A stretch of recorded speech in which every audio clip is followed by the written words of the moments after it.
An election in color. As a black man myself, it's a privilege for me to vote. I went and voted. Let me see if I do make a change. Black and brown voters playing a huge role in choosing the President of the United States, turning out in record numbers, overcoming long waits at the polls, ballot boxes set on fire, and efforts to stop the counting altogether. Proud Latina for Trump! And why we're learning the way you look doesn't necessarily indicate which way you'll vote. Latino folks who come to this country are smart, like everybody else. They don't want to be used. And how many recounts and legal battles will unfold over the next days, weeks, months? Here to explain these and other trends is Rena Shaw of the Lincoln Project and constitutional law expert Gloria Brown Marshall. Democracy is sometimes messy. It sometimes requires a little patience as well.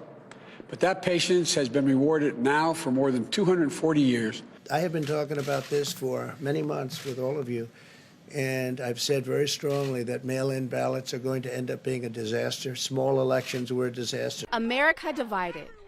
The votes might show a winner, but the hearts and minds of half the country are still with the other candidate.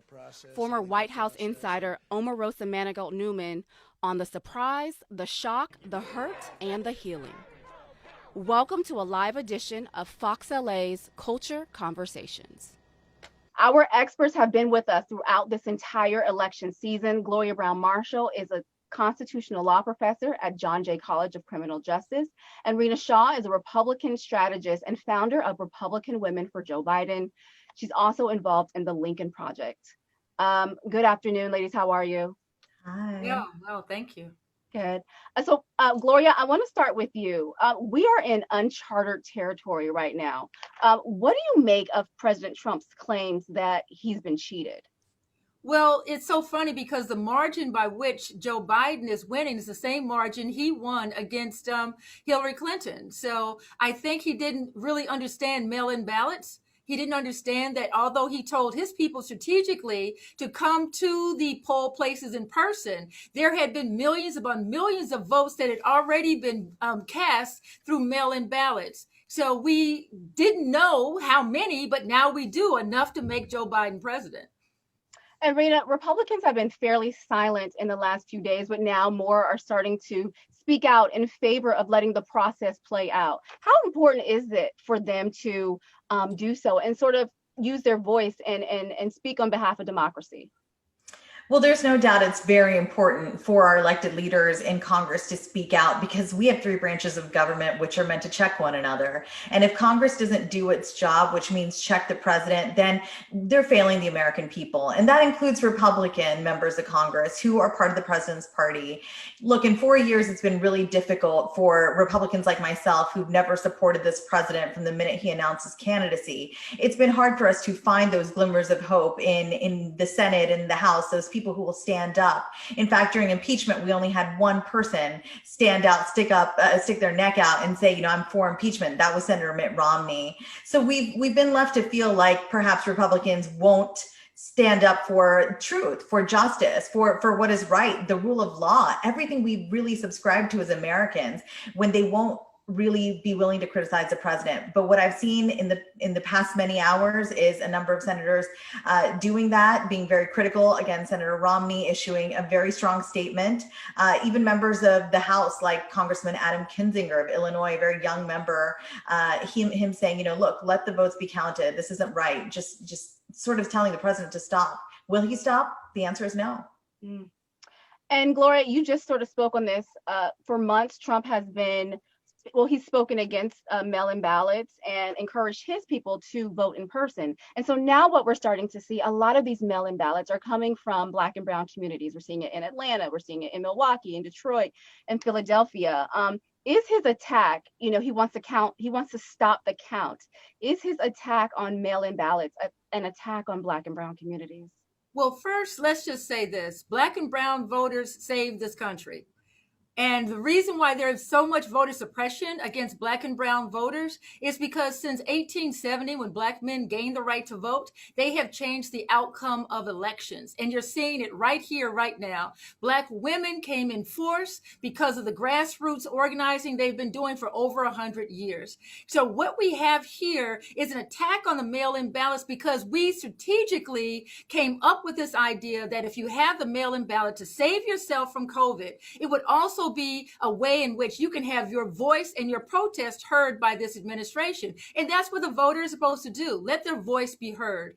And that's why when I talk about Black women and the fact that we're going to have, and no one's talking about, a person of color, a woman, the first time in the White House, this is a big deal. And Black women and other women of color made this happen. So Kamala Harris from California, this was part of the strategy of Joe Biden, that he was open enough to have a woman of color on the ticket. So this is amazing history taking place, mail-in ballots, as well as what people of color have been able to do with their vote. Mm-hmm. And Rena, should Democrats stop chasing Republican white working class? If you look at the exit polls, you see that white women and white men overwhelmingly supported Trump. And so, and they've shown their willingness to continue to support him. But what you saw also was that, as Gloria just pointed out, that Black and brown people saved this election. So should Democrats turn their focus to Black and brown voters and sort of focus on them and energize them going forward? You know, I think it's really perhaps a little too early to tell, despite what we're learning from exit polls, about what a strategy should be moving forward. It's been, it's been a largely accepted sentiment for a while in Washington that Democrats do better with communities of color. But what was a little unnerving for some strategists like myself is to see the bump in Latinx voters, for example, Hispanic Latinx voters who went for Trump this time. 28% went for Trump in 2016, according to some exit polling, and 32% went for Trump this time. So we see that bump and we scratch our heads. And then we look at Black voters. And in 2016, 8% of Black voters went for Trump. This time, 12% went for Trump, according again to some exit polling I'm seeing. So we should take all this with a grain of salt at this very moment in time. But the fact that Trump won the highest non-white share of any Republican candidate since 1960 leads me to believe some things are true. And I have some observations based on some of the conversations I've been having this year with Republicans, Black Republicans and white women who are Republicans. And what I really hear is the abortion issue, obviously back on the table. Those are single issue voters. But the socialism narrative, the one that the Republican National Committee decided to start pounding with very early on last year during the Democratic primary, is that Democrats are going to bring socialism here, and socialism is the devil. Therefore, Democrats are the boogeyman. Stay away from them. I think Latinx voters did accept that. A lot of them being from socialist countries like Venezuela, seeing how it didn't work out there. So I think the RNC was successful with that narrative. Again, this is a fear tactic. And then when you look at white women, I think there were a number of things at play there. And I think they all sort of layered one on top of the other. Number one being the justices. I think that Republican women who are white really wanted more judges and justices to be conservative. Forget the fact for a moment that this president has 3 nominations to the Supreme Court of the United States, which is just, to me, still unbelievable. Kavanaugh, Gorsuch, and now Amy Coney Barrett. And I think they want more of that. And then also, there is amongst white women, there's this emerging trend of acceptance of some conspiracy theories. And this is because, let me tell you, the launching pad is really a resentment towards a nanny state. Like, for example, a lot of Republican women I know and have known for years, from working on Capitol Hill to now, who are young mothers, they hate the fact that there's a superintendent of schools keeping their children out of schools when there's a very low rate of COVID among children across the country. So that's where I think the launching pad is. And it sort of goes even deeper into these conspiracy theories. We now know that Republicans will have a member of Congress next year, Marjorie Greene, who is a QAnon member, a member of the conspiracy theory crowd. And it really, really leaves some of us feeling like, come on, we've got to be better than this. But I think we've got to accept that this is what's permeated into the minds of some of these white Republican female voters. And therefore, they went even deeper with Trump this time. We did not see them move away from Trump the way that many, like myself, had expected them to. Good points. And Gloria, you have a book, She Took Justice, the Black Woman, Law, and Power. We are on the verge of electing a Black woman as vice president. Can you talk to me about how historic that is? I know you have a chapter about Kamala in your book. Well, I refer to Kamala in my book, She Took Justice, and I go back to the issues raised by Rena, and that is Black women and people of color vote issues, not just parties. And so the Republicans for a very long time did not present African Americans with the issues that were part of their bread and butter issues.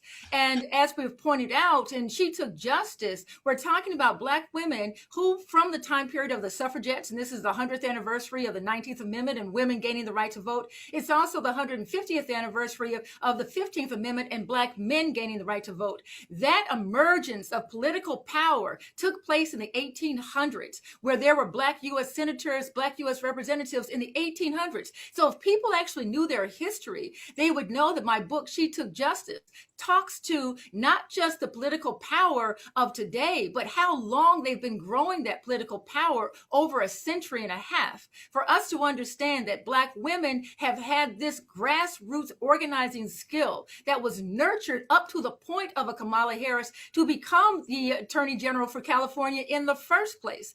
So when we start thinking about the political power of Black women from Shirley Chisholm up to Kamala Harris, we have to understand it's been nurtured over time. So the power that you see taking place in this election that took it over the top was based on power that has been rooted in the Black community for so long and rooted in the issues that are important to us. And one last thing, this intake or uptick, you could say, of Black men and others of color voting for the Republican, I think is also because they're talking to people with money. And they're thinking the Republican Party represents the moneyed party. And so therefore their interests are with the moneyed party, the political party, and the Republicans. But I think most people don't vote with their money because they're not rich. They're voting their issues and what's important to them. And Black women, and She Took Justice, are voting their issues and their political power shows.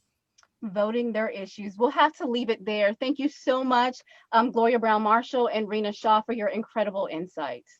Thank you. Thank you. My next guest is known by only one name, Omarosa. She first worked with Donald Trump on The Apprentice in 2004. She joined his political team in 2016, left the White House in 2017, and has since become one of his biggest critics. Omarosa Manigault Newman joins me now. How are you? Hi, it's so wonderful to see you again. Thank you. You as well. So, Omarosa, I wanted to get your take on this. You were once part of Trump's inner circle. You know the president very well. Walk me through what may be happening right now in the White House. What may be going through his mind as these numbers continue to turn in Joe Biden's favor? According to my sources in the West Wing, Donald Trump is in a very foul move. Obviously, he is dejected. He has really tried to figure out a way to stay in the White House, to launch lawsuits and create litigation to slow down the counting process. And in some cases, he simply said, stop the counting. And so what's going through his mind is that he has to slowly come to accept the results of this election and the fact that he no longer will be president. As of January the 20th, Joe Biden will be the next president of the United States. You know, and right now there are more than 230,000 people dead from coronavirus. We've seen children put in cages. The president has openly supported white nationalists. And on Tuesday night, I feel like many people went to bed hoping to see a repudiation of Trump and his policies. And a lot of us woke up shocked that half of our country was okay with all of that. What does that say about where we are right now? You know, I was surprised by the margin. The pollsters had told us that Donald Trump was not successful in expanding his base beyond his, mega crew, Make America Great crew. But in fact, 69 million people voted for Donald Trump to have a second term. And that's pretty remarkable. But this is what makes this country a free, wonderful democracy. People have the right to choose their leaders, and they wanted to choose Donald Trump. But here is the reality. Right now, as the counts are coming in all of these different states, we're hearing resoundingly from the American people is that they want Joe Biden to lead us in the next 4 years. As you stated, this country is facing a grave situation with the pandemic, 230,000 people dead, economic conditions that are dire, and yet our own president will not follow the guidelines of his own CDC. Yes, this president needs new leadership. And why not be joined on the ticket by an illustrious graduate of Howard University, Senator Kamala Harris? You know, Donald Trump built his reputation on being a winner, right? Declaring his opponents losers no matter what that reality is. So my question to you, Omarosa, will Donald Trump concede defeat? Donald Trump will not concede until every single one of the vote counts are certified by each Secretary of State. He will not be gracious in defeat. Unfortunately, that's not in his nature. He's going to wait until they certify the result. That's going to take weeks. And even though the numbers are against him and Joe Biden will have reached that magic number of 270 electoral votes, Donald Trump will still be clinging to hope that somehow, some way, he can stay in the White House. I'm a graduate of Howard University. You are a graduate of Howard University. And we know that Kamala Harris is a graduate of Howard University. And we are witnessing history in the making. What are you most excited about as her as our potential VP? Here is Senator Kamala Harris on the verge of making history, of being not only the first woman to become vice president of the United States, but the first woman of color, also the first historically Black college and university graduate will sit at the top of this ticket and become the vice president of the United States. It's so remarkable. And it also is appropriate that a graduate of our fellow alma mater, Howard University, will make history in this way. I am so honored to know her. I know that you know her well as well. And I'm also so proud that she shares the legacy of walking on the campus of Howard University and leaving a mark. How remarkable to be a part of this historic time. How remarkable to be a part of this historic time. We will have to leave it there. Thank you so much, Omarosa. I know that you have a really busy schedule today, so thank you for taking the time to talk to us.